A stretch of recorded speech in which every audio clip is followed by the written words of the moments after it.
সর্বোচ্চ 7 দিন, আর একটা আল্লাহ না করুক বড় কোনো ঘটনা, আপনারা হাজার হাজার মিডিয়া সেখানে দৌড়াবেন, আমার রামেশা হারিয়ে যাবে। তার 15 দিন পরে বা 1 মাস পরে বা 5 মাস পরে আইনের ফাঁক ফোকর দিয়ে কোনো না কোনো ভাবে উনি জামিনে বের হয়ে আসবে। সেইটাই তো আমাদের সমাজের চরিত্র।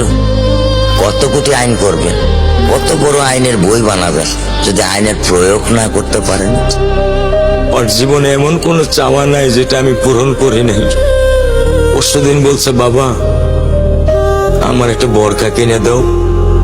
আমি সাথে সাথে নিউ মার্কেট থেকে আমি 1000 টাকা দিয়ে আমার মেয়েকে বোরকা এনে দিচ্ছি।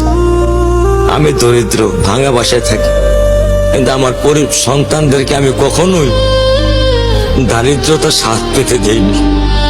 আমার স্যান্ডেলটা দেখেন 3 বছর পুরাতন ছেঁড়া, কিন্তু আমি আমার স্যান্ডেলটা পাল্টাই না, সেলাই করে নেই, কিন্তু আমার বাচ্চাদেরকে আমি কষ্ট পেতে দেই না। শুধু একবার বলছে, বাবা লেসে খাবো। আমি 1 মিনিটও দেরি করিনি, 1 মিনিটও আমি দেরি করিনি। ও আমার একটা হৃৎপিণ্ড।